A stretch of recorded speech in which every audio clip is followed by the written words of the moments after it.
Hello, everybody. Hello. I'm so happy to be here in Brighton. We've had quite an eventful couple days.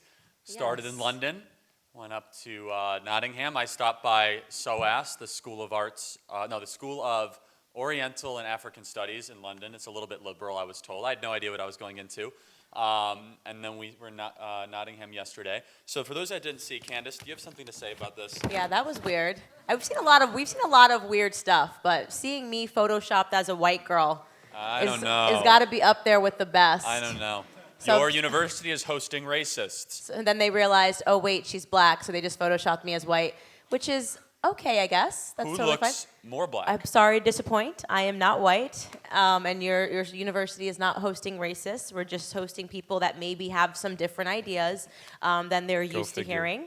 I think we've been a little bit startled by the reaction. I mean, from the beginning, from the very jump when we announced that we wanted to sort of start this overseas movement, because we've had so much success with Turning Point USA, and I didn't think that it was this bad in the UK, that we really would have to meet in conference rooms off-site, because people just can't believe that there are conservatives, and they especially can't believe that there are minority conservatives, and I think that they've definitely proven our point that there might be time for a turning point. If you're resorting to photoshopping black people as white to prevent people from hearing them speak, you probably need to hear some different opinions. Well, and if you actually meet our other two panelists, plus Candace, I'll be the only white person on the panel tonight.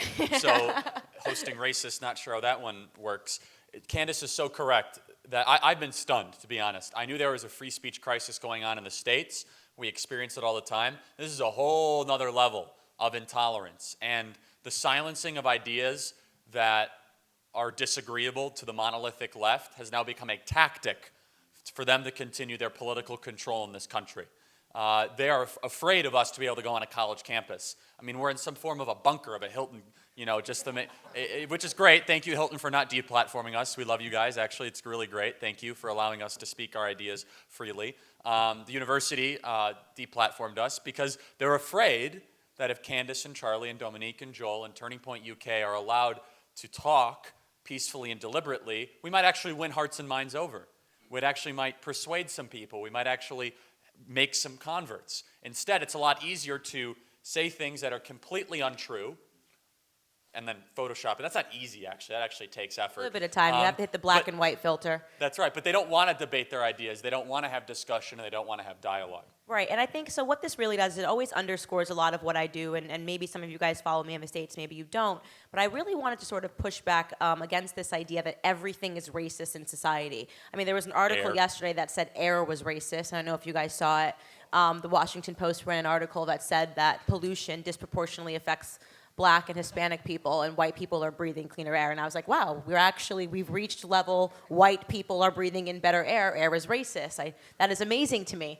But we've seen this narrative increasingly over time, like especially I would say over the last 3 years, where just every single thing that people disagree with, they call racist. If you did have an idea and they disagree with you, you're a racist. And it's to me, it's unbelievably insulting to minorities to call everything racist.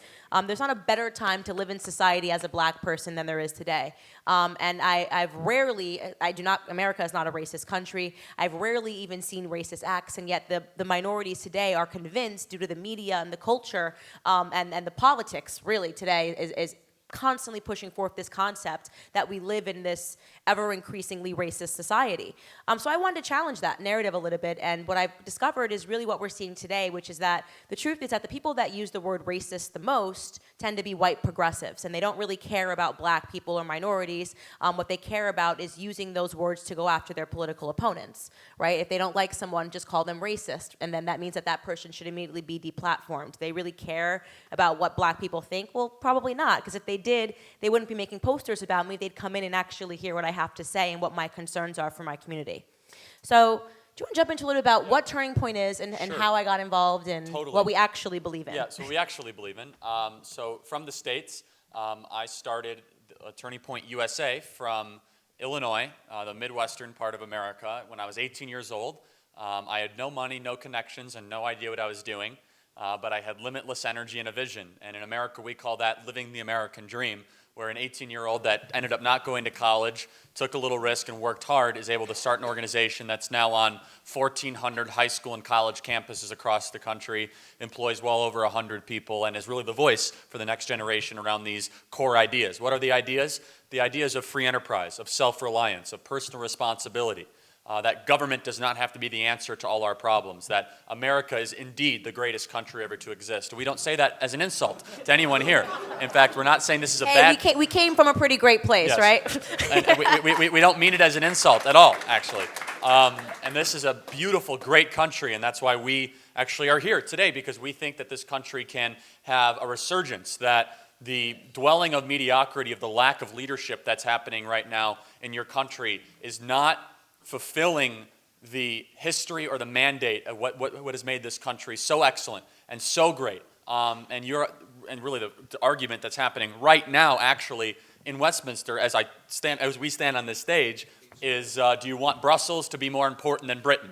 That's the question. And if the answer is of course not, you don't want bureaucrats that have never lived here and have no duty or obligation to making this an excellent country to be in charge of your decisions. That's preposterous. And that's really what the debate is happening here today. And so we're so happy to bring these principles to Turning Point UK. It's a UK-driven movement. Ali, who opened it up, is a CEO. George Farmer's been doing a great job for us. We have Chloe, we have Dominique, we have Stephen. We have great influencers that have been joining us on this trail here. And it's a student-led movement. And it's going to continue to grow all across this great country. Correct. And so just a little bit about me. I started my political career on YouTube. I did not care about politics whatsoever. I come from a very impoverished community in America, and that's true. A lot of Black America is large part impoverished. But I didn't care about politics, and I went off to university for 3 years, racked up a lot of student loans, about $150,000 in student loan debt, and kind of started my life in New York City. And then Donald Trump ran. He came down the escalator, announced that he was running to become the president of the United States, and my entire life changed. And it didn't change because I was like, yeah, that guy should be the president. I actually thought the exact opposite. I was like, this is a joke, this is a gimmick. He's a reality TV star. He doesn't have the correct decorum to be the leader of the free world. That was my initial reaction. But then something really sinister started taking place in the media, and overnight they were calling him a racist and a sexist and a misogynist. At one point they called him incestuous. They said that he had feelings for Ivanka. They were calling him a rapist. And this literally happened in what felt like overnight, because in America, for those of you that don't know, the media loved Donald J. Trump. My entire life, the media loved him. Hip-hop artists loved them. Go back and listen to Beyonce and Jay-Z's music. They loved Donald Trump. It was the dream. They would talk about sipping poolside at Mar-a-Lago, which is a private club that he owns. He really was the dream. And even Barack Obama, for those of you guys that don't remember, said that the American dream was to be like Donald J. Trump. He was celebrated, loved, adored, would throw parties in New York City. Everybody knew about the Trumps, and you wanted to get invited to a Trump party. And then he announces that he's running for president, and just like that, the media said, never mind, he's a racist, sexist, and misogynist and a pig. And if he becomes president of the United States, you should be scared, because he wants to bring it back to an old America where minorities can't thrive and where women can't thrive. And now they're pulling up tapes from 15 years ago and telling us that he hates women. And at that moment, you have to just, are you smart, really, is the question I asked myself. Are you smart, Candace Owens, right? What is your IQ level? You cannot be that so much of a fool and place so much emphasis in your media that they can do that overnight to someone, and you don't pause and ask yourself just a couple of questions, right? And I asked myself a lot of questions, and the biggest question that I asked myself is it possible that now racism is being used as a theme to turn Black people into single-issue voters? Is misogyny and sexism now being used as a theme to turn women into single-issue voters? And I started to explore those concepts on YouTube. I would just talk, and at that time I considered myself conservative curious. By no means was I wearing a MAGA cap, running to a Trump rally, or saying that I really wanted this man to get elected, but he was saying some stuff that was true. When he started calling it fake news, I couldn't deny that the news was indeed fake when the news said the exact opposite about him for the last 2 decades. So I put up a video on YouTube, and 26 million views later, I was given a platform to sort of speak about my ideas, and I had never in my life, save when I came out and said I was a Black conservative, have I been at the hand of so much racism and so much vitriolic hate, but it was coming from the left. It was coming from the left. For me being a minority that dared to have a different opinion than what they accepted, that I had to think as a minority and as a woman, which led me to Turning Point USA, because I asked myself, we should talk about it. It was amazing. Right. Like I said, how did I believe this? Because then I was sort of realizing, coming out of the fog, of like, okay, Republicans are not all racist. Actually, it's kind of quite the opposite. The left is racist. They're just saying the word racist more. And I said to myself, the education system taught me that conservatives were racist and made me think that the only option for me to be as a black woman was liberal. And Turning Point USA was this amazing organization that decided that they were going to fight the front for different ideas. And so I met Candace in November of 2017, and the second thing she said to me was her name. The first thing she said was, I want to lead the black revolution against the Democrat Party. So the equivalent would be Labor Party here, so just fill that in your, and in the States, it was, for many years, I was told in conservative circles, it's impossible to get the black community to turn against the Democrat Party. In fact, almost, and Candace would agree to this, the conservative movement almost grew complacent, if not just kind of like, yeah, that's not gonna get done. Her energy, her charisma, her enthusiasm, her creativity, and her capacity to be able to distill ideas into short sound bites really struck me. So I offered her a job 5 minutes after I met her. I said, let's do it. And mind you, I grew up in the northwest suburbs of Chicago, and I did not have the same upbringing that Candace did. I just didn't. But she had such a clear vision of what could be done. I said, let's do it. You know, you can really make amazing things happen. And you're now looking at, in a span of a year and a half, the most important black conservative in the world, honestly. You can't actually name a more important black conservative of what, honestly, I would try to thought, even some of the great thinkers, you know, from 30, 40 years ago, they don't have the impact that you have.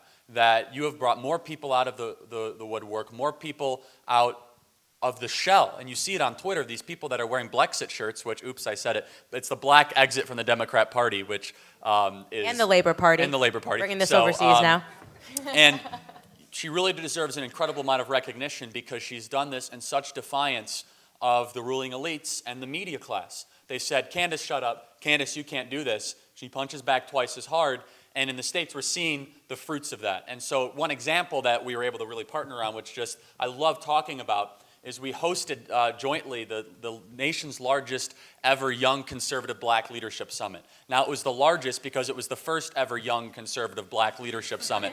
Therefore, it was the largest, where we brought well over 400 young black conservatives to the White House wearing MAGA hats, applauding Donald Trump. It was an amazing moment. You guys should all applaud it, absolutely.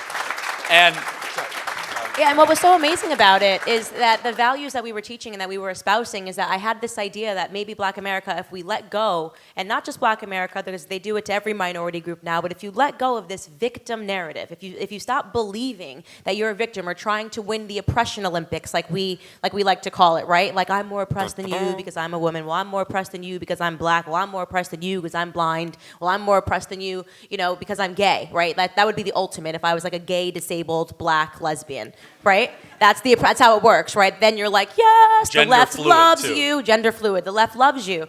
But what does it actually earn you? Right? It's like a badge of honor to be a victim. What does it actually earn you? Is Black America more productive or more successful today than we were 60 years ago since we've accepted that all we're going to be our victims? No, we're actually worse off today than we were 60 years ago.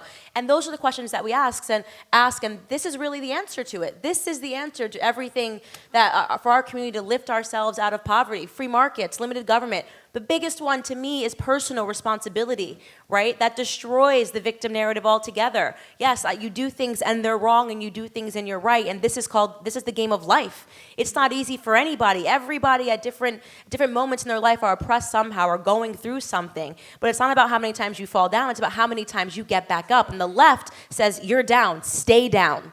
Don't ever get back up. Complain forever down there about how you're down, and it's because of the white man, the tall man, the straight man. I can go on all day about the left and how much they love victims, but this is what it's all about. And so let's talk about two revolutions really quick. First, the American Revolution. Sorry about that. Well, I'm marrying a Brit, so look at that. So you're winning in the end, right? We're still brokering peace. Sorry. So the American Revolution and the French Revolution, two completely different ways to view the world came out of these two revolutions. The American Revolution was centered on the individual, that Candace just talked about, that the individual is paramount to a functioning society, that it's individual rights, that it's your freedom of thought, freedom of speech, freedom to defend yourself, freedom from government tyranny, freedom that government cannot go and inspect your private property, that it is individuals first and foremost, their rights must be protected. Good. Bad revolution, French Revolution. What came out of that? The collective. That we must own things collectively. Social contract theory. All bad ideas stem from France, and they are certainly outdoing themselves, let me tell you. French jokes are cool here, right? I just want to make sure. Great, okay. So, if we're fighting a war in the West, they're going the opposite direction, let me tell you that. No pun intended, just a historical fact.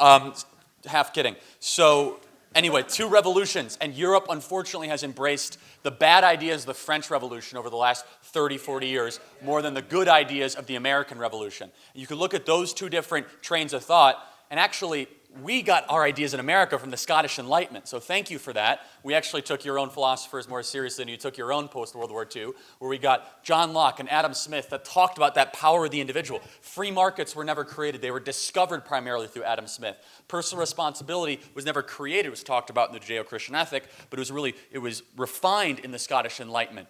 The bad ideas of collectivism that a lot of the poor results you've seen in this country and really more so across the world, that even bigger government than here comes from this idea that government must be God, that we must be a collective first and foremost. And that's wrong, and we challenge every single day, and that's where you get bad ideas such as identity politics and collectivism and socialist type policies. Right, I think the last thing I want to hit on here is talking about that, because what we're seeing happening increasingly on the left is the breakdown of any normal function, any normal functioning part of society they want to actively destroy. And the biggest example of this is the breakdown of the family, the nuclear family, right? It's almost like dirty now. Mom, dad, brother and sister, they revolt against this. They say this is awful, this is wrong, this is patriarchal, right? That this is the patriarchy, even the concept of this.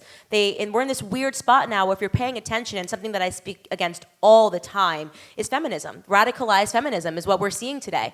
And that's what radicalized feminism seeks to destroy. The idea of masculinity, right? The idea that men are needed at all, right? They're just like, have your kids, we don't need men, get rid of them. Of course, that won't work biologically too long, right? Eventually. I think they're trying to find something. Right. You actually do need men, but a society needs strong men. And they're making you feel that that's something us feel. And if you're looking at culture and you're paying attention to the media, that's wrong. This Gillette advert, I was so angry about this. Did anybody see this Gillette? But where it's just like being a man is wrong. I mean, buy a razor, right? We've been actively seeing this, and no community has suffered more because of the breakdown of the nuclear family unit than the Black American family. The removal of strong men than the Black American family. So for those of you that don't know, in America, the single motherhood rate for the Black community was 23% in the 1960s. Today, it's a whopping 74%. And so much has followed because of this. So much has happened because they removed fathers from the home strategically via the welfare program. So you want to talk about why I hate socialism. These programs that they implemented destroyed our family. And what happened is that these kids, without the guidance of their fathers in their homes, turned to the streets. They turned to hip hop. They turned to culture to tell them what's right and what's wrong. And we have been suffering as a community as a result of it. So yeah, that's a huge component of me is going against radicalized feminism, which to me today is just angry, bitter women who hate men. So let's get Joel and Dominique up here. If you're okay, Candace, Yeah. I'd love to have you be able to talk. She will be first in line. Okay, great. So Joel and Dominique, come on up. So since we're such horrible bit of racists, I'll be the only white person on the stage. My goodness. So welcome up Joel and Dominique, two of our influencers here at Turning Point UK. We're so excited about. Here we go, Joel, my friend. So introduce yourself and then talk a little bit. If you guys want to sit, we can. Don't sit on this horrible. Oh, yeah, it's a nice poster, right? You guys should really hold it up. And then once we're ready, we'll have lines of question for me in the middle. Joel, why don't you start it off? Okay, so I'm Joel Chilaka. I'm actually a student down here in Sussex. I'm actually, though, from Stoke-on-Trent, and that's kind of where my experience of being someone who'd be on the right wing comes from. So in Stoke-on-Trent, I kind of grew up there, and people would be complaining about the roads, the schools, education, about different things, and saying for years on years we've had no investment, no one's doing anything for us. But then at every election, city election, local election, parliamentary election, they'd still be voting for the same leaders who they were blaming for these problems. And I kind of thought, that's a bit backward, isn't it? You know, you want something to change, but then you vote for the same people who are doing the same things to your community over and over again. And so I'd see that, and I thought, okay, that's a bit silly, but we'll move on. And then I contrast that with the experience of my kind of parents growing up, because they grew up in Africa, and where literally the things we take for granted here, healthcare, food, education, you didn't have unless you like worked, and not just worked, I stacked shelves in Sainsbury's or do something, like you worked hard. And to see these people in Stoke relying on handouts from a party that said, we'll give you just about enough that you're okay, you're not dying, you're not in poverty, but you're not fulfilling your full potential. We'll just give you just about enough that you can get there, but we'll never give you any more. And we'll call those who say, we'll try and give you a different way of life, we'll call them racists, we'll call them homophobes, we'll call them bigots, and that's how we'll stop them from being able to speak. That's when I realized that I was right wing. I mean, I know that's a word you can't say here anymore, but my values and principles make me right-wing. And so kind of bringing that, because I just believe that the person who knows best how to run their lives is you. I don't know how best to run your life. You don't know how best to run mine. It's you. So the government shouldn't have this overarching power that tells you everything to do, how much you can have on your plate, what the healthy portion is for food. You're in charge of your lives. You're the one that should be able to do what you want with your life. And the government should be there to maintain some order in society. I'm not an anarchist, if anyone is asking. I'm not crazy. But, there should be limited government. I mean the free market because it means that the businesses compete to satisfy you. So you're in charge, you're the one who has control and choice of what you do. And crucially, businesses and providers that fail or don't fail to meet your needs, guess what? They fail. The government doesn't prop them up with subsidies or keep giving them money. So time and time after again, we hear Carillion crashing, we hear this housing industry going. And you're thinking, well, they've been doing it for ages. Why have they only just gone bust now? Because the government's propping them up. Well, if they were crap 20 years ago, they're probably still going to be crap now, right? But the government's still being subsidized. And with our own tax money, I think it's quite insulting for the government to take my taxes to subsidize a company that's not doing what I want it to do and then tell me that's a good thing. And so this kind of central planning, I looked over and I thought, actually, this isn't the way it works. And I believe it's kind of a sad thing in our generation today. A lot of my peers voted for the socialism of Jeremy Corbyn, because I could go on endlessly about where socialism has failed before, but I won't. I'll just ask you to look at Venezuela and see the people, their brutality of their lives now compared to, I think it was 4 billion, the wealth estimated of Maduro's family in the same time period as people are now eating their pets to survive. And you just think, eating garbage as well in a country that was one of the most richest countries in the world. And you just think, how could people ever go for something like that? And that's why I think Turning Point is so important here in the UK, because I don't think it's that young people here don't want to be free. I think actually our generation loves liberty, the fact that we can do what we like and be able to say what we like, act as we like. And I think that actually, but we've not seen the free market in action here in the UK as much as possible. And hopefully Turning Point can help to spread that message. And that's kind of why we're here. So thank you for coming out to speak to us tonight.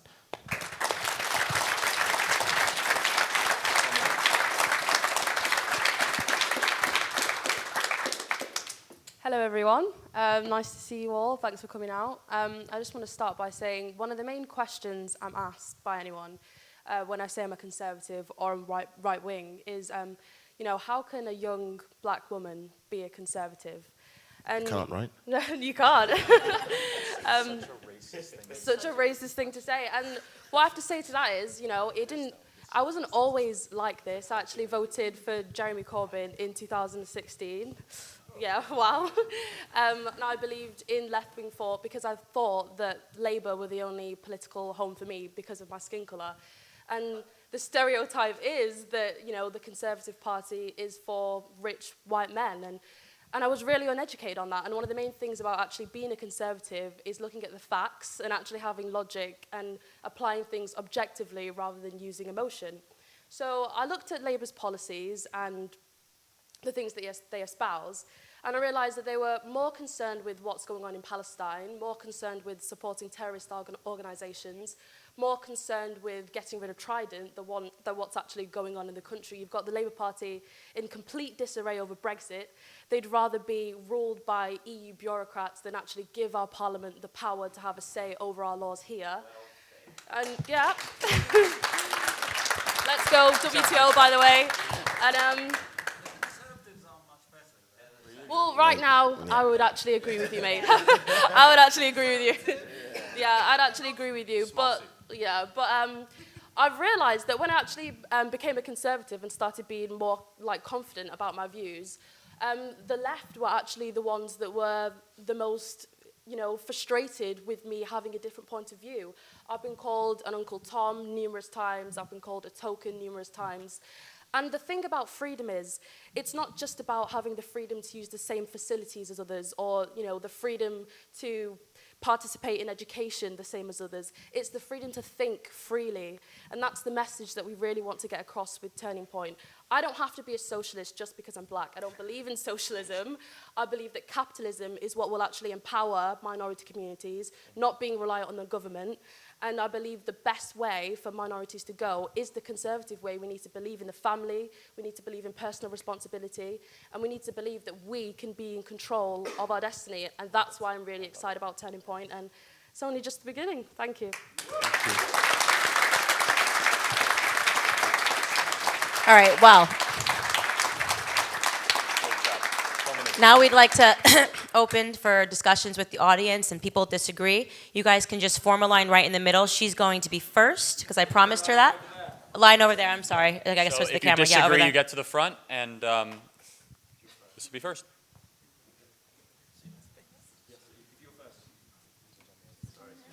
Yeah, thank you.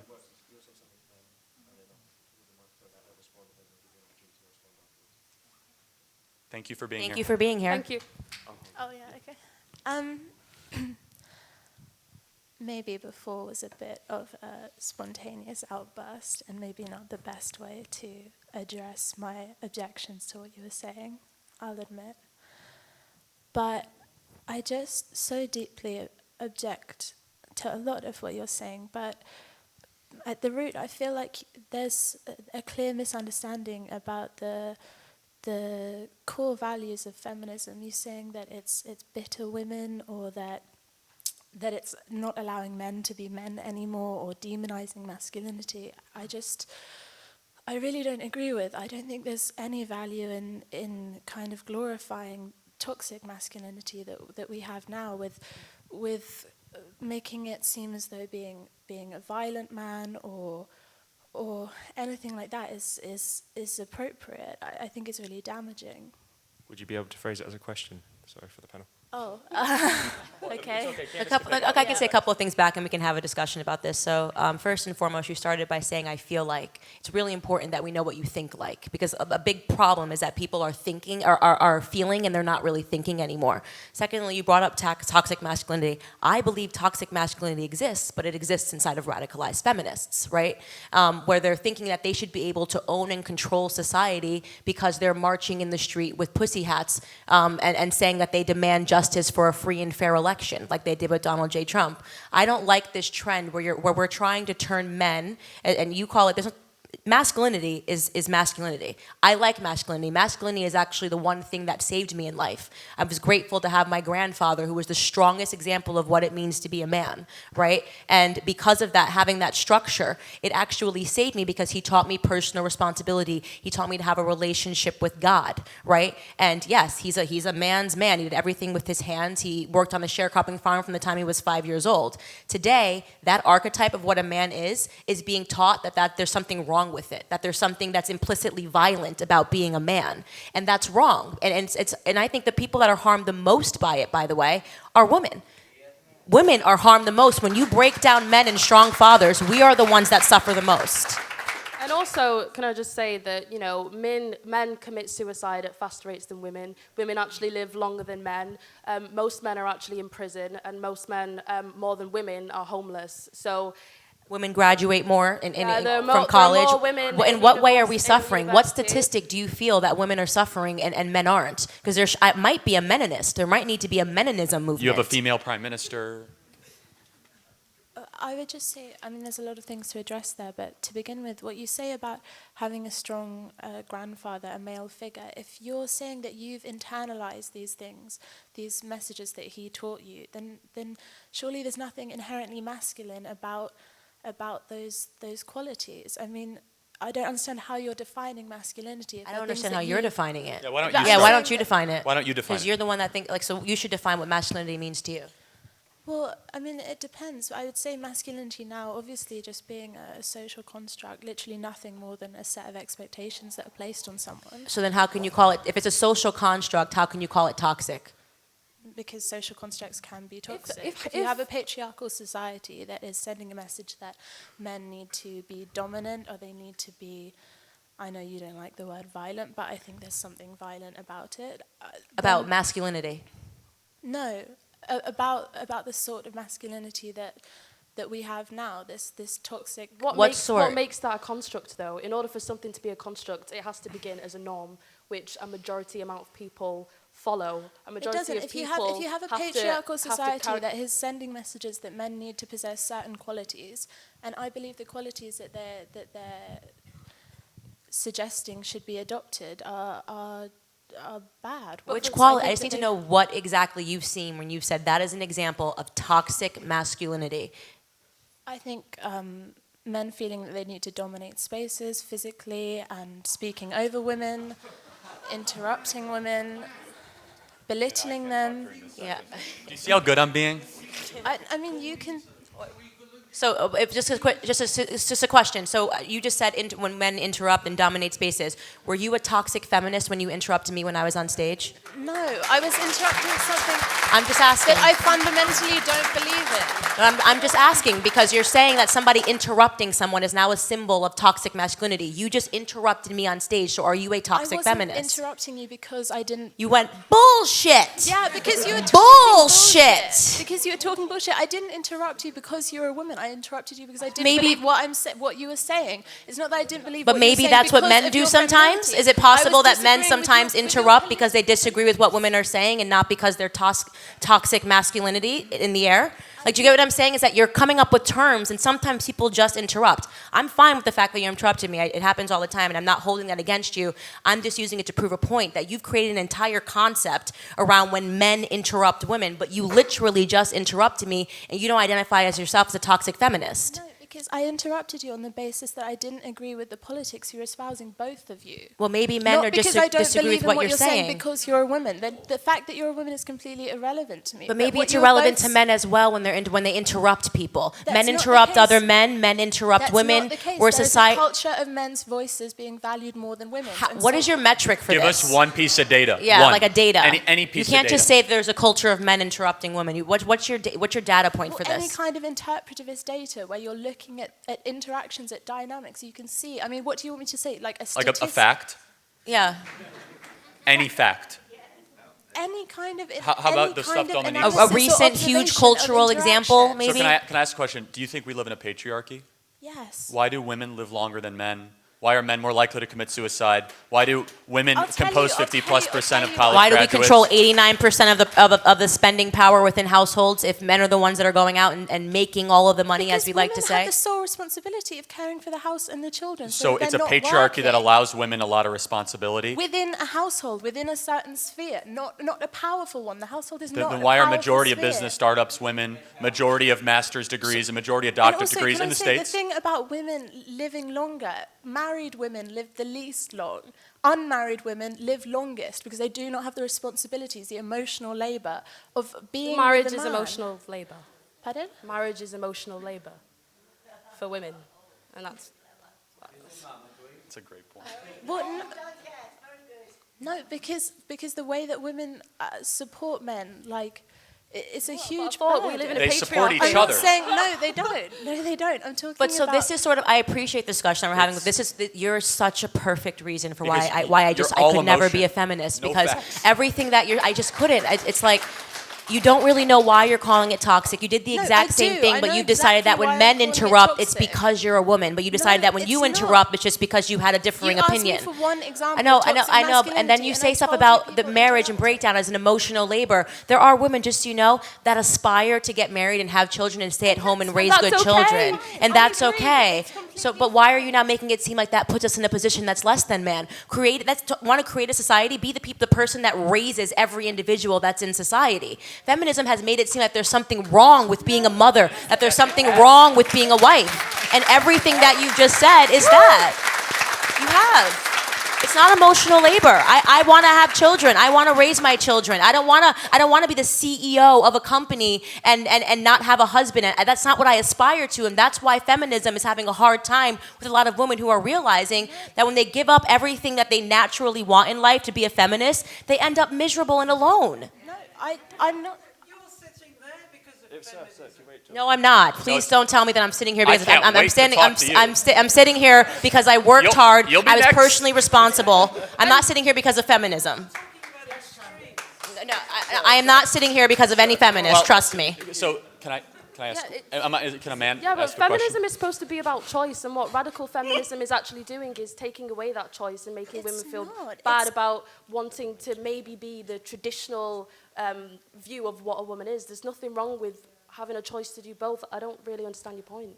No, I agree. Feminism isn't trying to destroy the family. Women can happily be mothers, and they can. You just said it's be emotional wives. labor to be married. It is in some way. There is an imbalance where men. It's are going, not. I don't feel that way. So does that make which one of us is less of a woman? We have different opinions.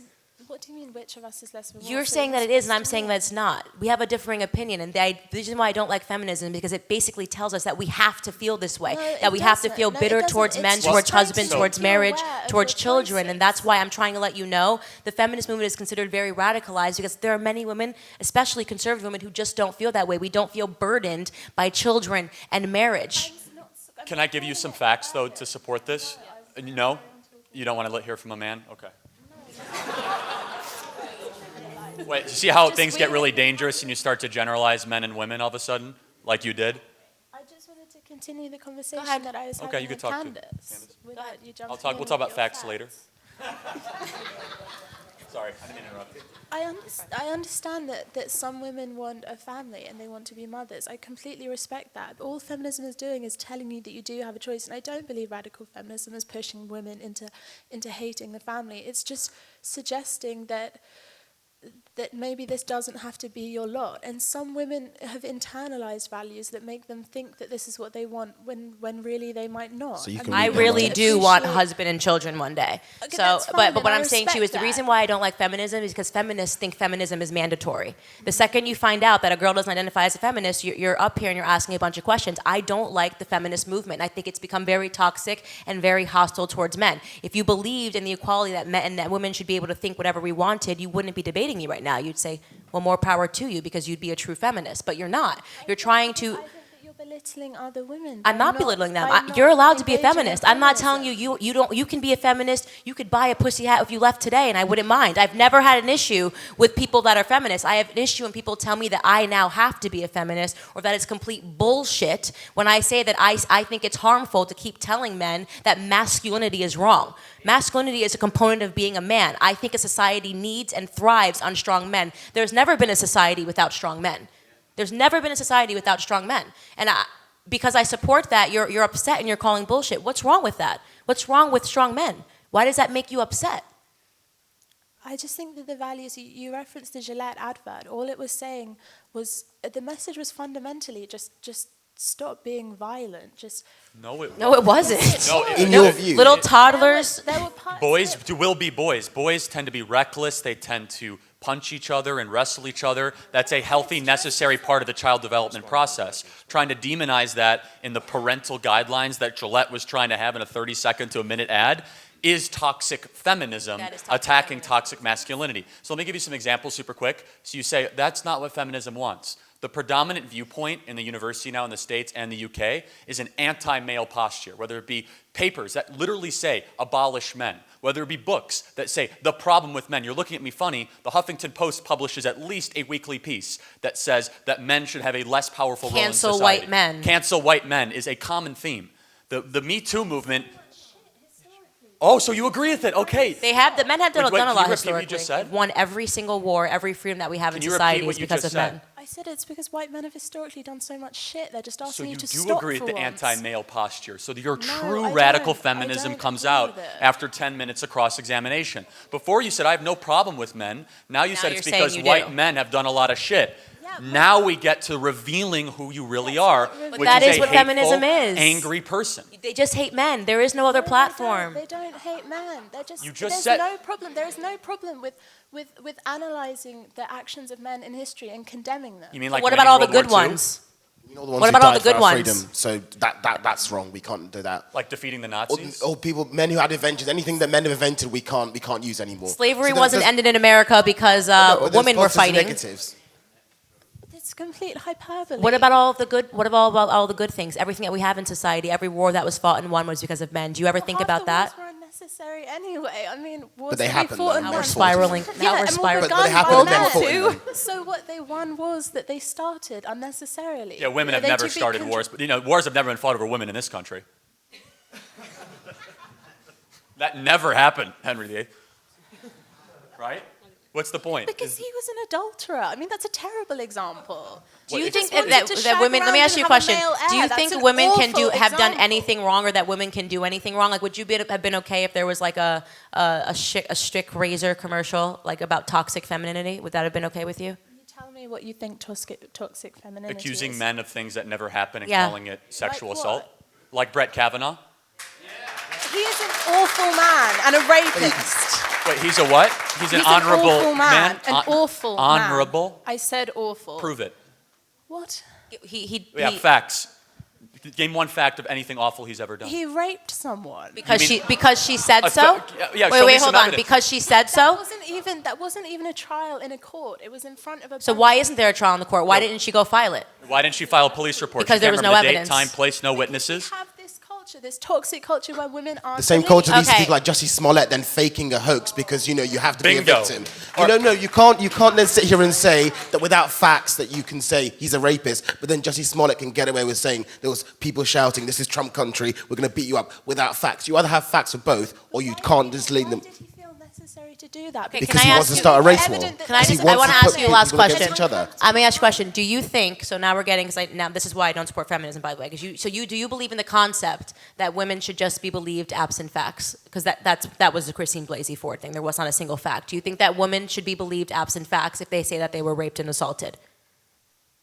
Not without fact, but I think there should be a culture of belief. If someone comes forward and says, a man or a woman comes forward and says something has happened to them, that they should be given the time to be heard and to She was speak heard. of their experience. Okay, but I not just by hold a on. court, not by a Rule of judge, law. not by legal professionals. Why didn't she submit a police report? At the time, She She never still did. hasn't. because there is a culture of disbelief, because she was in an But she had no important evidence. position. There's no statute of limitations for rape in Maryland. She could file a police report today. It's because she made up the entire thing. No, she didn't.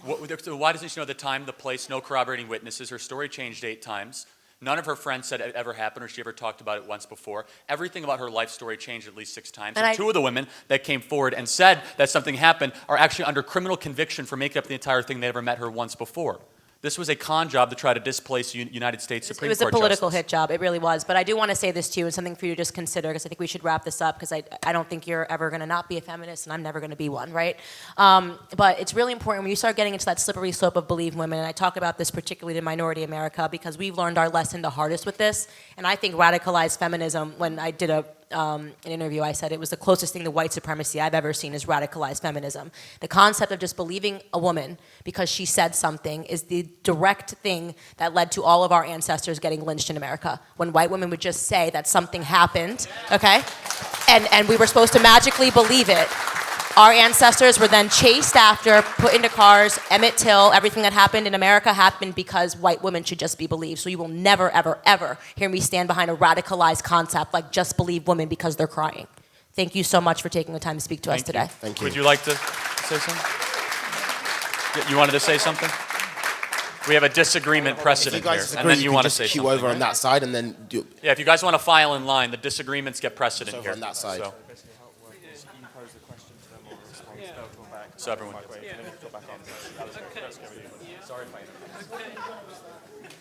It's terrible. All right, everyone. Thank you for being here. I'm a little bit concerned that you're mischaracterizing left and also feminism and so on. I think you're talking about certain factions within these movements. You know, I think it's obviously the case that feminism has brought, you know, over the last 100 years in this country has done tremendous things for women. I find it a little bit frightening that you're mischaracterizing a faction within the feminist movement in the way you are, and sort of conveniently forgetting the wonderful things that have been done to advance the rights of women in the last 100 years. But anyway, that's to one side. I'd say a similar thing about the way you're characterizing the left. I mean, Question? Yeah, all right. The question is this. I mean, do you think the is the NHS a good thing? Yes, Yeah. but it could be run a lot better. Okay. It could be way more efficient, but it could run better. No one's arguing. We had this. I'm just going to argue. I'm sorry to interrupt you, but we had the same question there. We were told that all of you right-wingers, you want to get rid of NHS. No, I mean, America has a different system, but there are more than 2 countries in the world. There's France, there's other countries that run the health system differently. But if we get caught up as a country just talking about the NHS as kind of some religion and never talk about its failures and how we can improve it, we're never going to have the health service that the huge amounts of money we put in every year towards it from taxes can deliver. Okay? I agree. Well, all right. If I could put them all together, like if you think about, I think it's a good thing that every child in this country, is assured of education. I think it's a Conservative Prime Minister that did that. Is that right? Who was that? Benjamin Disraeli, universal education. That was. Okay, look, terrific. Perhaps I could just put it like this. I'm a bit, if I may, I think that you're pinging from one extreme to the other. I'm aware, I think there are excesses on both sides of politics. But if I could, okay, I suppose what I'm saying is it breaks my heart, frankly, as somebody who is, I'm non-partisan actually, but I do lean to the left. It's so obvious that the left and the Labour movement has done so much for this country in so many ways. It's just a fact. I'm sorry, it's a fact. And you've sort of forgotten all of that. If I may, I'll just say this. I'm rather uncomfortable about the way that you're mischaracterising the wonderful, wonderful things that the left and feminists have done in this country, especially over the last 100 years, and you're focusing in like making on, Jewish people feel they have to be scared to go back in society. That's something that they've done recently. You're focusing on a small group of nutters to advance your own political ends, and I find it quite disturbing. And Thank you so much for your feelings We appreciate today. that. Let's get a disagreement here. Let's go. Could we also think about how to phrase things? Who's up? Someone who disagrees? You disagree with the Romney-Ryan shirt? Cool. No, I like it. It's ironic. I think it's pretty funny. But so you're very against kind of. You're not a huge fan of socialism. I'm kind of getting that vibe. So I've got 2 questions. What is, in America, what is your vision? What is your perfect idea of healthcare? Because in the UK, we very much like our socialized healthcare. Even you guys want to keep it.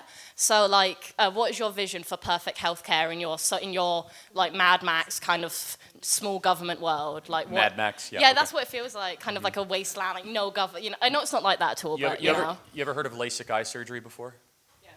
So how's LASIK eye surgery regulated in the States? I'm not sure. How is it? In the Mad Max world. Tell me. Well, in the Mad Max world that you're trying to fearmonger, it's not covered by insurance. I know it's not true, but it's just So it's in the private market.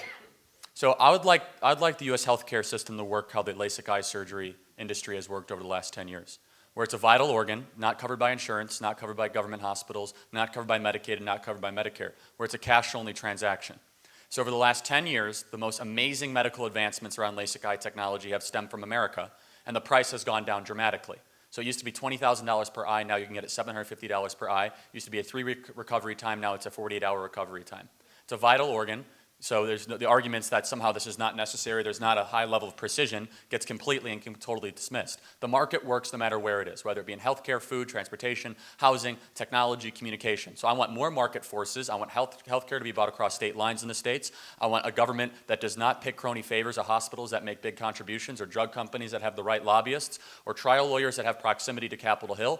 The market works no matter where it is tried in the states. It's a totally screwed up system because it's half cronyist, half government run, and there are some really good parts of the U.S. healthcare system if you can afford it. We have the best treatment if you can afford it. You roll your eyes. How do you get things for more people to afford things? Through competition. We do not have that in the U.S. healthcare. So we solve half the equation. Half the equation is quality. The rest of the world benefits from the U.S. medical advancements every single year, whether it be heart monitor machines, whether it be pharmaceutical breakthroughs. 90% of the most instrumental and important drugs that are used in this country around the world stem from billions of dollars of research and development incentives that are put in the United States of America. So the rest of the world benefits from the U.S. healthcare industry, whether you like it or not. Now the problem is, how do you get more people the access to higher quality of care? Well, the law of markets that we've learned over the last 200 years and we've seen and we've all experienced, whether it be how airplanes and cars and technology and phones used to be tools of the rich and now they're things that we all enjoy for a low price and a high level accessibility, is competition. Capitalism does three things really, really quickly. It lowers prices, raises the quality of good, and allows more people accessibility to those things. Healthcare should be no different, and that's what I like to see in the States. We don't have it, so just so you know. I think at your core, you're trying to say we have socialized medicine, it works, and what you guys have overseas doesn't work. We don't have free market healthcare system in America, so that's why it's an absolute disaster. You want to follow up really quick? Or? I just have one more thing. So first of all, that was interesting. I've learned something. But just out of interest, so in your world of like small government, I think there's, off the top of my head, I can think of two socialized institutions in America. I've got the postal system and I've got libraries. Would you want to keep libraries in your... So just, you know, the postal system Yeah. is the Disaster. biggest joke. Yeah, If you make yeah, a joke about you can say that. inefficiency, late mail, things that are misplaced, it is the U.S. postal system. So I would love to privatize the United States postal system because, and we have other companies. We have 3 companies that actually compete for parcel delivery service, DHL, UPS, and FedEx. And FedEx is headquartered out of Memphis, Tennessee, and does more tons of air cargo freight in the world than any other company because it's privatized, and they do it less per parcel. So privatize the postal service. So libraries are local government, not federal government. The Postal Service is subsidized by the federal government ineffectively. Libraries, it's up to the local government. I think there's a role for libraries. I think they're becoming increasingly outdated. Whoa. You're saying like books for everyone? Shouldn't you have personal responsibility to have your own books? If it's a local tax, That's a bit of a straw man. and if you don't want to live in a town with a library, don't move to that town. That's what's amazing about local government is you have the ability and the mobility to move to a place that might represent your values, your interests, your needs or wants more than others. And so if you want a place that has a higher police force or better schools, you move there. And that's what the founders talked about as laboratories of democracy, as Louis Brandeis talked about, the U.S. Supreme Court justice from the 60s and 70s. So we have these competing different markets of democracy. The best ideas will win. All right, cool, interesting, thanks. Thank you.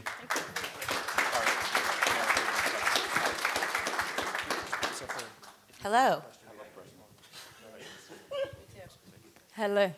Yeah, thank you for coming to the UK. There's been a lot of talk about victim mentality, and I just wanted to bring up, you know, a real victim group. And I know, Candace, I've heard you talk about it a lot in terms of the unborn children and the genocide that's happening through abortion. So my question actually is to Turning Point UK. Where do you stand on the issue of abortion? Is this something that you're going to be addressing? I don't think it's something we're going to be addressing as a campaign group, but I think because it's kind of, like I said, a personal thing. In the UK, I feel we've come to a compromise in the sense that we have a system where, I mean, whether we like it or not, abortions do happen, unfortunately. If I could do something to go back to give people another option so that abortions wouldn't happen in the first place, that would be the ideal. But we live in the real world. Abortions would happen, and they would happen backstreet if they weren't happening through the government. I think there's a debate to be had about the time limits and people to think about that, but it wouldn't be an issue that Turning Point UK is going to be, you know, campaigning or lobbying on. And I think where abortion is concerned, although I'm not personally against abortion, I am against the late term limits and also the fact that black women are actually most likely to have repeat abortions in the UK. That's not really a good thing for me. However, you know, abortion, like Joel said, is kind of a settled topic in the UK. So that's not really something we'll be focusing on as much. But, you know, this is an issue where babies, human beings, are literally being killed, slaughtered, and shouldn't that be something that, if we talk about personal responsibility, right. We're talking about I'll jump in caring on for this our a little families. bit. So here's what I'll say. So Turning Point is an organization, we focus on these things: free markets, limited government, personal responsibility is a big one, obviously. I've grown as an individual, and the more that you get further into it, you develop as an individual outside of an organization, your viewpoints. Abortion is a huge thing. I think it's murder. And the problem with abortion isn't the fact, is beyond the fact that it's murder, is the fact that people are being miseducated about it. I think that people would make different decisions if they were being properly, if they were being properly taught about what abortion is. Like, I don't know if any of you guys watched footage from our CPAC, our big our CPAC conference that we just had in DC. Go watch Dr. Ben Carson describe to you as a doctor what happens during the process of abortion. That should not have happened on a CPAC stage. That should happen in every single health class that you are forced to take throughout the public school system. Okay? When I learned about abortion and at school, I learned about it like it was like deciding whether or not you everyone to wear brown boots or black boots for the day. And that's what's wrong. Our education system is training women to disassociate it as thinking of it as a living human being, as if it's just an option. And I think it's disgusting and that we need to entirely revamp the education system. I'm fiercely passionate about it, and it does disproportionately affect black women, and there's a reason for that because it's targeted in our education systems, in our in black neighborhoods. The ads are all over the adverts. You see, there are these big, what are they called? The big billboards that literally will show black women smiling, saying like, I just made a choice, like as if it was whether or not they should go out on a Thursday night. That is a major problem that I have, and I think that the abortion rate would significantly decrease if people actually learned what abortion was, and abortion is in fact murder. And it's an issue for men as well. This same thing has been framed as if it's an issue just for women, but I think we need to hear more men speaking about it as well. That's correct. And education. I think in the UK we're all more for like honest debate and discussing and putting more the idea of personal responsibility, but in specifically kind of campaigning against that's where we're saying if actually more people took on those values of personal responsibility and the education around it, then maybe we'd see abortions start to decrease in the country. As a group,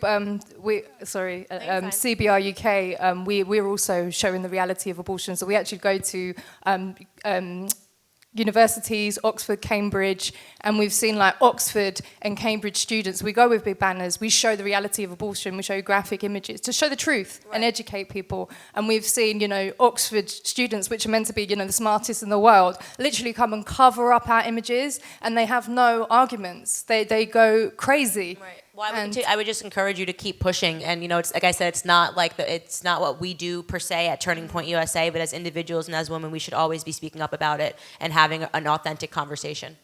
And super quick, I'm pro-life. Here are 2 thought exercises for anyone in this room that might be undecided or pro-choice.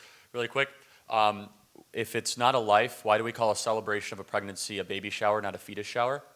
The second thing, that in the States at least, when a pregnant woman is brutally murdered, that actually counts as a double homicide, not as a single homicide. I'm guessing it's the same here in the UK. But if that very same woman, instead of getting brutally murdered, decided to go to a family planning clinic or an abortion clinic and decided to have an abortion, that's perfectly fine. A life should not have a subjective value based simply on what another person wants to do with it. The rights do not go away just because a single individual wants to do something or terminate that fetus or baby or whatever it is. And so those are some things to think about. If I could just say one final thing, sorry. I would encourage Turning Point UK. I think we can learn a lot from our US brothers and sisters in this, and the Americans speak about this issue a lot more than us. And I think as Brits, we shouldn't be, sometimes we can be more too reserved. Too reserved to have real conversations. It's too controversial. Yeah. There's off-topic things, and abortion is one of them. Right. So I'd love to connect with you guys afterwards. I love what you're doing anyway. So thank you so much. Thank you. I really appreciate that.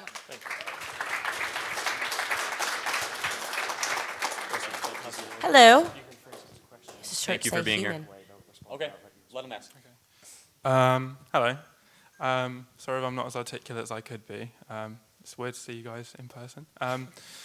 I am kind of interested in the wordplay, specifically Charlie, because I've seen the most of you online, but also Candace, but I'm afraid I have nothing to ask, but specifically Charlie. A lot of the wordplay you use, and a lot of the sources that you draw on, like the statistics, you're very good at just ramping off statistics and throwing them into the person that you're arguing.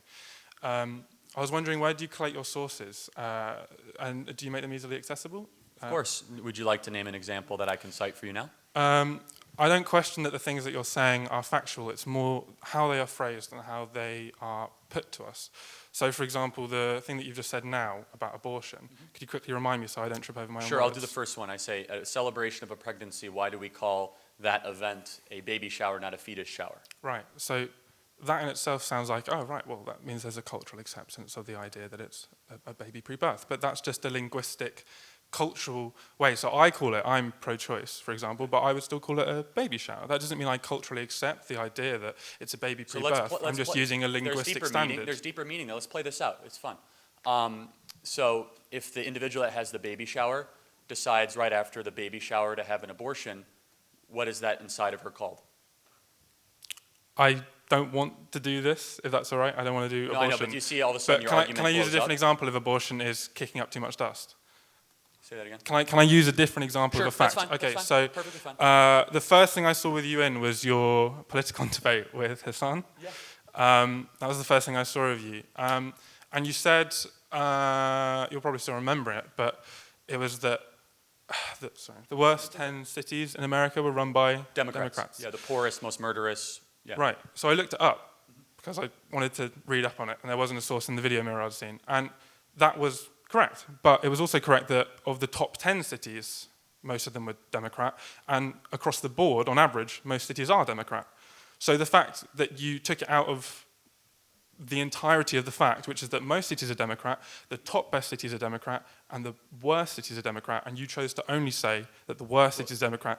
Top best cities are Democrat? Well, so he means the most he means the wealthiest. In the same way that, yeah. So the study that I found that mirrored your statistic said that. So cities tend to be more, urban areas tend to be more to the left, just as they are. But when Republican mayors are actually allowed the chance to govern, the results are remarkable. And so let's juxtapose cities versus states, or even if you want to extrapolate what my argument was really talking about.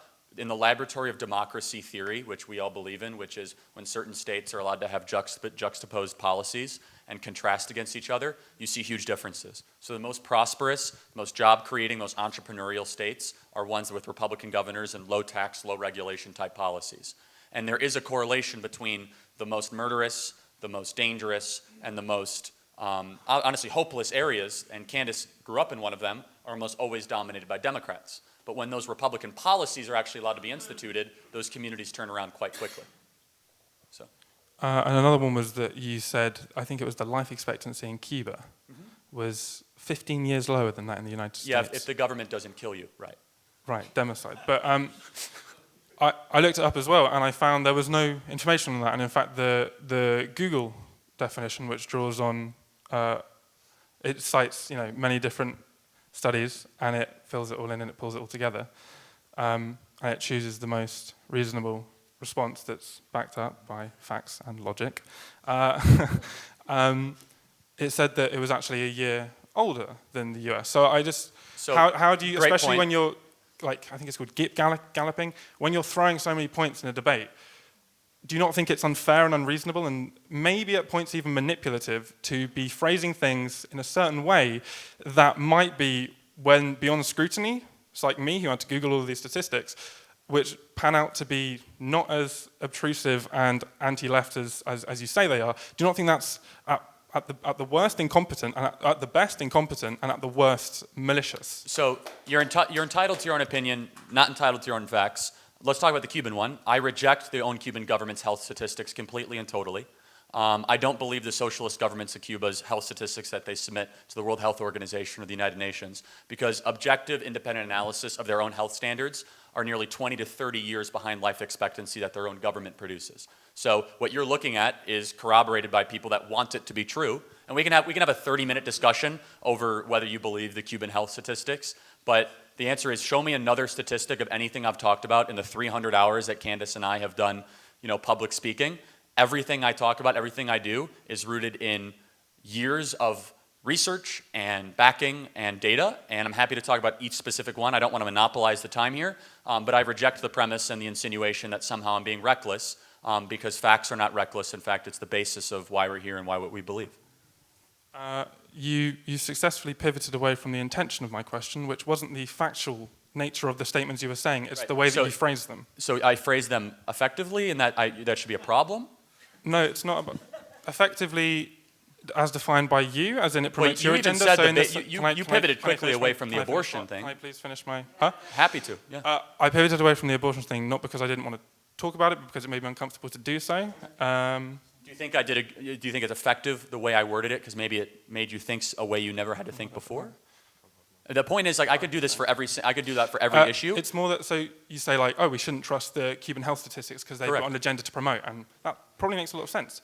But similarly, there are people whose prime objective, as if they're still stuck in McCarthyism, is to obliterate any form of socialism and communism as an opposition to free market capitalism. And so, similarly, in the same way that we shouldn't trust the authorities in Cuba, If the root of this is capitalism versus socialism, is there an example where socialism is really thriving and worked as a concept? Like, this is what I don't understand. It's weird to me when people come up to this discussion and it's like, at your core, you're just defending socialism, defending Cuba, defending, what are you defending? That's not the root of my question. I get what you're saying is he's phrasing things in a way that maybe aren't fair because you could find something on the internet that maybe supports communism and socialism. That's essentially what you're saying, right? No, you're mischaracterizing me, actually. Okay, how am I mischaracterizing you? You're mischaracterizing me because you've generalized what I'm saying, which is that I've looked into talking points that Charlie's raised. I've found the exact studies that he's referenced and know that they do because they actually mirror the things that he's said verbatim. So they're cited. And So I do use studies, is what you're saying. I never said you didn't, Charlie. I'm not sure where you're coming from. That's why I'm saying I'm not mischaracterizing you. I get what you're saying. You're saying, Charlie, he's saying that you say facts, but there are also alternative facts that would maybe present socialism and communism in a better way. You're saying it's unfair because of the way he's saying them, not because of... Because from what I'm getting is you're saying that he's... That's called a debate. Yeah, essentially what you're saying is he's too good at presenting his argument. Because you're saying... No, let me finish. You've just said, you went and looked over the things that Charlie said, you found them to be backed by studies, which would mean they were factual, so he's not lying, he's not mischaracterizing or using wrong data. Let me finish. You've been allowed to talk for a while now. And then, but the way he presents him in an argument when you say he's galloping maybe make his opponent afraid to talk. I don't know what it does basically to them. Wants However, to argue with himself. The bottom line is you're saying Charlie's using facts. I don't get how that can be a disagreement. That Charlie uses facts in his arguments. You're saying that he's not presenting other facts that would defeat his debate. Yeah. So you're basically saying he should do also the job of Charlie Kirk and whoever's debating him, which is just ludicrous. That's essentially what you're saying is that Charlie should say, okay, you should look at a socialist country and say Venezuela people are killing their pets to eat food, etc. However, in this situation, they had really good weather and it was sunny, etc. I don't understand how you want him as one side of the... I'm going to finish. And by the way, another good use of this time would have been if you actually had the alternate facts and just debated Charlie. Just said yes instead. While you were here, as opposed to debating the concept. There's no point having your own opposition without actually getting the facts yourself to come and debate, rather than saying he uses facts too well. Yeah. Final point, and I'll let my attorneys answer the rest of the question. Again, you've mischaracterized what I'm truly saying here, which is that you're not trying to genuinely convince people. You seem to be, from the presentation of the facts that I've given you as an example, phrasing truths in a very specific way and choosing to ignore things that present it in a more balanced way to basically trick people, right? That's no. Please let me finish. Can I finish? Please let me finish. They argue their opinion. Look, fact. No, seriously. Hear me out, man. Facts are unfair. Facts, right? Facts don't care about your feelings, right? Facts are objective statehoods, right? But the way that you choose to present them, right? It's like saying if a statistic is 68%, you can't just rearrange the 68 to say 86, right? Hear me out, because that is just lying. You could rearrange it to say 32, no? You could rearrange it to say 32, the other way around. Those are both factual statements. If you say 68%... Do I need the mic? I can hear me. Oh, sure. The way that you're choosing to talk about statistics, the things that you're choosing to neglect that present things in a more balanced way, indicates that your objective here isn't to convince people based on the whole truth, but in fact to play off of people's inability to quickly respond by asking for sources. Like if you provided a source, I'm struggling to articulate this, but it's just, with the example I gave you about the Democrat cities, right? That's a pretty condemning statistic that the worst cities, to summarize, are mostly Democratic. Yeah, but you didn't present the whole statistic, and that was a very purposeful choice. If you look up that study, Charlie's not going to debate himself. This is very confusing to me. Because it's not a game, Candace, is it? But you just said when he goes on campuses and he debates with people that he's not presenting facts that would try to destroy the fact that he just gave. That's the concept of a debate. Facts, Candace. I don't see what you're not understanding here. That's what it's called, a debate.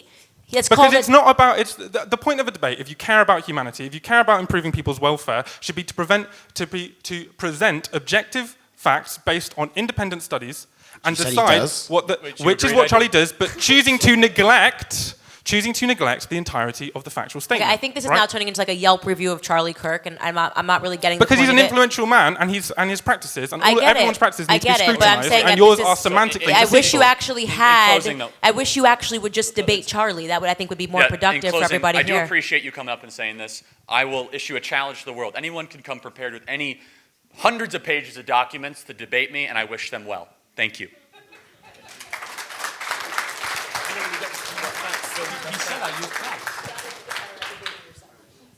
I could.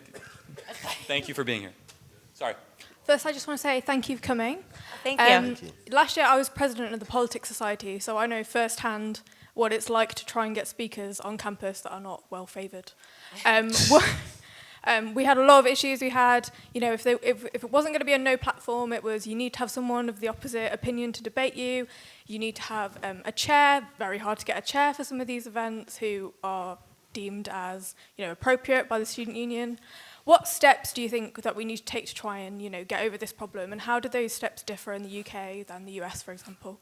Take the UK. I think that, for instance, take the Students' Union. I think the turnout in the elections was 5. Was it the last? I think it was 10%, but it was 20% down on last year. 20% down on last year. And so in general, across most student unions, the turnout is between 1, let's say, because this can't be 0, to 10%, right? So you have these people who are in positions of power running the students' union, that most students actually, throughout their day-to-day lives, aren't actually bothered by what they have to say. It's only around the election time they say, I'm doing this policy, or I'm running this platform, or I'm the activities officer, or I'm doing this thing or other. I think that one of the things we can do is actually to get students as a body, which is what we're going to try and do, to actually realise that their free speech, is under threat in the sense that the things that we're coming to here tonight, I don't think we've been too controversial. We've had debates, peaceful debates with everyone we try to go about, but that's somehow banned, that can't happen in other universities. If we get students who are the ones electing these people into positions of power in the university, the power does go to their head, to then say, actually, our freedom of speech is more valuable than you putting this policy into place, I think that will then have to motivate those people who we put into these positions that then act on our behalf, let's say in our interest, to protect us from the bad words of Charlie Kirk and others. It will actually motivate them and force them into having a kind of more balanced debate and where we can actually have these discussions. Because at the end of the day, if you didn't want to come here tonight, no one forced you to. If you didn't want to have to hear the things that Charlie and Candace had to say that were poisonous, quote unquote, then you didn't have to come to. No one's forcing you. Why do you need a chair? People who want to come hear what we have to say are more than welcome to, and those who don't, no one's forcing them to. So I think it's the kind of it has to be from the ground up. It can't be bottom down where we kind of fully regulate. The government has some role, but I think being limited government, it's not going to work if the government just keeps throwing laws at universities and saying you have to do this or we'll take money away, etc. It's going to have to be from the bottom up where students say, we demand to have a debate, essentially. We demand that if you disagree with me, we can have that disagreement, and then at the end of the day go back to the Falmouth Bar or something and carry on as normal without people protesting outside. I think it's going to have to be from the bottom up rather than just regulating.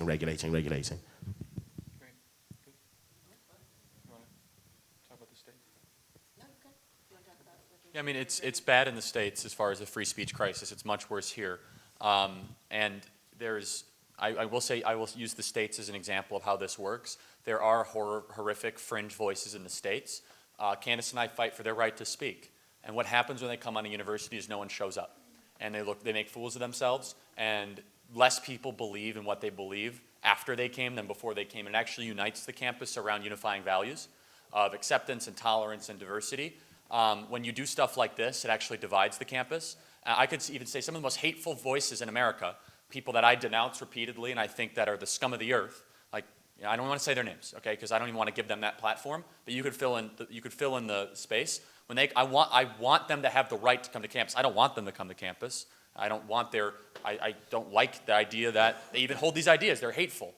But when you allow more speech to happen, when you allow 500 people to ask questions, there won't be 500 people to ask questions because no one shows up when they come on campus. And there's a peaceful protest outside, which of course should be allowed to happen. The UK seems to have a different philosophy, which is we're from the top down, from the ivory tower, going to authoritatively tell you who you should listen to and who you should not listen to. Well, it creates a lot of division, a lot of misrepresentation, and a lot of tension, and it's corrosive. Because essentially it makes people feel as if whoever's regulating them thinks that they're too dumb to see what a hateful idea for what it is. And I think that's more offensive to people and will drive them further to the extreme right and extreme left than saying, you go there, we believe that everyone is in touch with their views. Most people are quite sane and generally kind of have a good balance of values in this society. I trust you, I trust everyone to have their own balance of values, whether they disagree with me or agree with me or not. But if you then say, actually, I think you're too stupid, that you would see someone like, I'm going to name him Tommy Robinson and say, that's fantastic, who I would disavow, and if you're in the audience and you don't agree with me, that's fine, we can debate that another time. But I would have the trust that you'd go to an event and say, you know what, I can take away different things from that, and if we don't agree as a society, we don't. But I think it's dangerous to then regulate from the top down and say, this is what the Students' Union and other bodies are saying, it essentially, is that we think people are too dumb to realise that something's hateful on the left or on the far left or on the far right. Yeah, I think some of the issue with that is university kind of communities are inherently temporary. Like, you go through and then you leave, and to get that motivation from people first year building up, especially, you know, I left the politics society because I'm now in third year and I don't have the time for that. So I think a lot of people, you know, it's kind of galvanizing them for a cause that will distract from other things, which I think we'll find quite hard to do. I don't think it would distract them from the cause in terms of turning out to events, but more just getting them to realise, and we'll be working that through our chapters and things throughout as Turning Point UK grows, but it's not kind of getting them out to an event for free speech, but just so they have that as a core value that, you know what, I might dislike everything you have to say, however, I will defend to death your right to say it. That doesn't mean in practice they have to go and give that person a platform, but then when they see posters like that of Candace coming around, they don't say, this is something I'm going to sign up to, and say, I'm going to block you speaking because I disagree with what you say. They say, no, actually, they are the ones who actively say, that's a wrong way of doing it. If you don't like what Candace has to say, go and debate her. I'm going to go back and study because I actually don't care, and I'm going to stay at home. But if you dislike what Candace has to say, go and debate her. Don't spread posters around that whitewash her and say she's a racist to try and fool me into thinking that she is a racist when she clearly isn't. Yeah, do you see what I mean? It's yeah. more like that rather than active society kind of thing. Yeah. Thank you. Thank you. Let's get a disagreement, though. And you're going to disagree? All right, then the one after you, disagreement. So just reorganize yourselves. You can go. Hold on to that, if that's right. Okay. Yeah, my question is just, I looked at some data while you were speaking about the gender pay gap in the UK and the US. So apparently it's 17% in the UK and 19% in the US. No, it's not. And it's WEF data, so I Yeah. just looked at It that doesn't right now. exist. So The myth of maybe the gender World pay gap. Economic from in 2015, Right. in So, percentage. happy to talk about this at length. Yeah, this is so like, my question is basically, what do you think are the causes of this? It doesn't exist. Well, Do no, you- there is a cause for it. I'll tell you what it is. And do you think there should be public measures to tackle it? And yeah, the causes and the public Fair reaction. question. So I what do you get it. I think? get it all the time because obviously I'm like the anti-feminist. So people are always like, "How can you deny the gender, the wage gap?" Okay. So when I went to university, all of the girls that I was friends with were majoring in fashion and textiles and merchandising, and they all went off to intern at Vogue. And pick out Prada bags that maybe Kate Moss would wear on the cover of something. The average pay for that, if you want to be in fashion when you get out of school, is $20,000. Men were majoring in business and engineering and things that when you get out of school, you get paid more. If our interests, if we're going to go in and we're not going to be taking serious majors, and we're shocked when we find out the world doesn't need more people to pick out Prada bags for Kate Moss's shoot, I mean, that's not a gender wage gap, that's an interest gap, right? And that's what's happening. Also, women, we have different interests. Women aspire to get married, they aspire to have children. They leave the workforce earlier.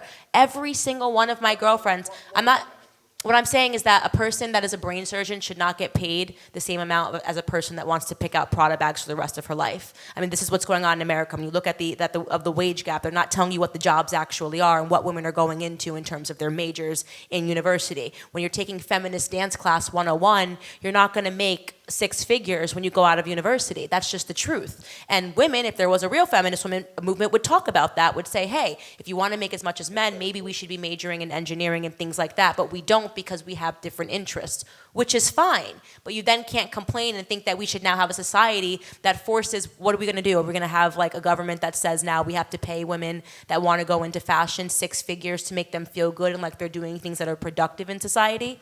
Like that's not a practical solution. If we want to get serious, if women want to make more than men, they do. It's actually been proven statistically in America that when they go into the same majors and take on the same jobs, women get paid more than men in those particular fields. So for Google, for example, I'm going to comment on this in a variety of different ways. Google, for example, did a pay equity audit 2 weeks ago. That was last week. And Google said we must go after gender-based wage discrimination. Turns out that men were being significantly underpaid at Google, so they dished out $9 million in bonuses to men at Google because women were being overpaid. A couple things. First of all, if you just lazily, as some of the studies that you referenced, not you're being lazy, but the studies are lazy, extrapolate all the women and all the men at a certain age and don't take into account how long they've been in a job, what they studied, their experience prior, the gender wage gap in the States does exist. But if you take in women that study the same stuff as men and are in the workforce at the same time as men, they actually earn 106 cents of the dollar more, meaning 6 cents more than a man does in the States. Candace made a brilliant point. In the States, if you look at the 5 majors that are the highest performing majors and the 5 majors that are 5 lowest performing majors. So roughly the 5 highest performing majors in the United States of America, petroleum engineering, business, finance, things of that nature. They're 80 to 90% more or less dominated by men. There's only one major that are dominated by women, a single out of the 5. If you look at the 5 worst performing, pre-K education, things of that nature, elementary school education, almost 80 to 90% dominated by women because they naturally will make different choices because they're biologically We're set just up biologically different. Our interests are different. Really quick, women are also... Can I just go back on that? Because I find it's a very interesting point you're making, the interest and the biologically Yeah, it's backed making, up by a and, Cambridge and study. Can you just elaborate on this? Because I would tend to disagree about the biologically part of the, for instance, women, you say the gender gap doesn't exist and that women would be more inclined to do a fashion degree rather than a business degree. And women and men are different, yes. I'm going to say something that you probably hate, an expression you hate, but social construct.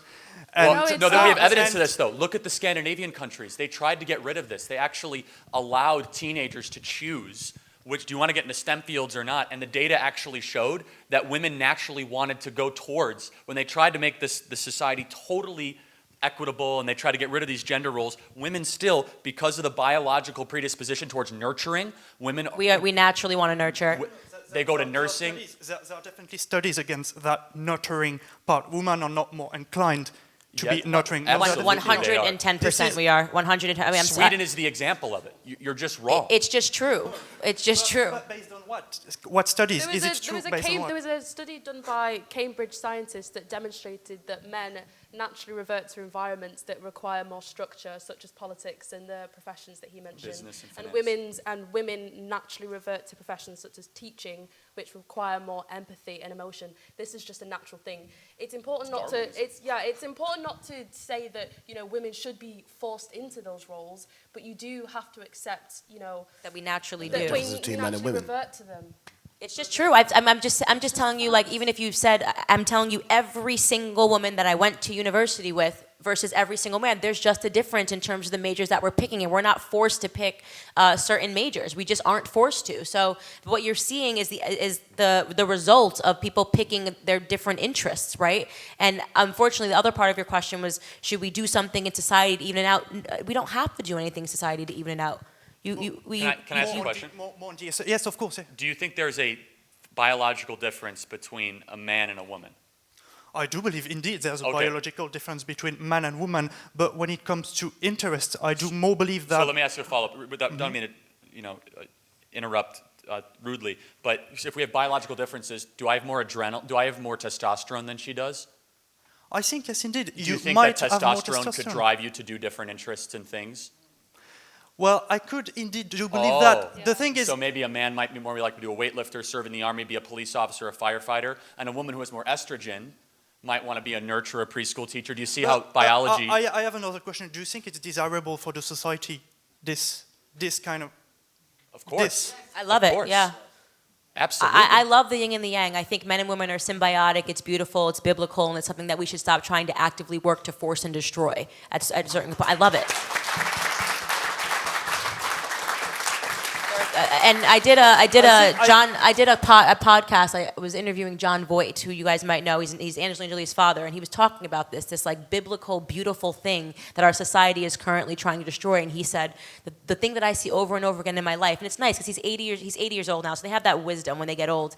And he said women just know what to do when they have children. He's like, they just know. It's so innate. When you see a woman with a child, it's just the most beautiful thing. He goes, you get men around there, they don't know what they're doing. And every single one of my girlfriends that now has children says the same thing, that it's easier when the man just leaves the house because it's like they have another child, right?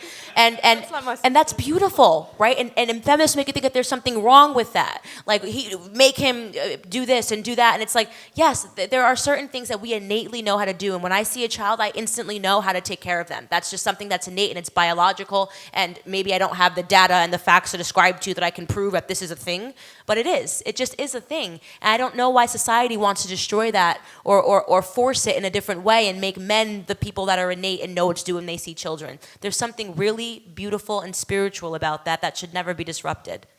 Yeah. Thank you. Let's end with a disagreement. Disagreement, please. You got a disagreement? Yeah. Okay, good. So, can I just hold it? All right. So my disagreement is on limited government. What I see is that you guys, you've taken the sort of libertarian approach of the American Revolution, trying to put it here. I'd say that actually the government here is too, it's not emboldened enough. And in terms of, okay, so hate crimes and that sort of ridiculous law, yeah, that's done. But in terms of governments actually getting things done, so say you have the rape gangs, you have knife crime, we have all these problems, but lots of it is because the arms of the government, the police forces, etc., aren't able to actually go in and solve these problems, whether it's because of political correctness or any of this. So my stance is that actually government is good, and I'd like to hear what you guys. So don't say government's all bad. I wouldn't say government's good, but government isn't all bad. And actually what we'd like to see, me personally, is government spending less of its time doing the things like you say, focusing on, telling me what to eat, and focusing on the other things, and actually in the areas where it's supposed to be like defense, police, actually giving those areas the teeth to do what it's supposed to do. But when we say limited government, for instance, this is what I'd say. If you believe in the free market, then you believe that actually when you take green energy, we believe that, we need to talk about climate change, etc. So we want to have green energies, but then the government says, okay, we'll do it, we'll run it. Instead of letting the market do it, we'll run it. So we'll appoint a government czar, they will find the companies that we're supposed to invest in, and they'll tell us where to invest. So the government spent something in the billions investing in green energy, about 1% extra has been brought on. I think it was a few months ago that they said that the government czar, this green guy that's supposed to be the all-knowing, all-powerful government civil servant, was taking £600,000 from these green energy companies, and they were delivering minimal efforts into the green market. If you went into a free market system, it would be the case that you as the consumer says, I want companies that deliver green energy.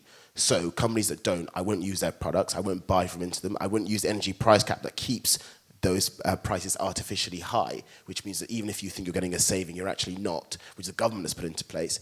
It means that then, when you say, actually, I want a company that's a green energy, green market company, if you don't use them, they go out of business, the fossil fuel polluting one, whatever you want to call them, and the innovation, the money that you're going to spend has to go towards green market energies. I think that would be a more sustainable way in the long term than the government trying to get its nose into every single facet of people's lives. And I think in the areas like you mentioned, actually, the government should get out of loads of other areas. And in areas like defense, and you said, stopping rape gangs and having the teeth for the police to act, yes, but the government spends its time far too much responding to things on Twitter and what people are saying there than actually arming or giving the police the tools to do their job. And that's why we say limited government. Limited government doesn't mean no government, but it means the government doing the things that the people have priorities rather than what the government thinks is a priority and what should tell people what to do. Do you see that kind of...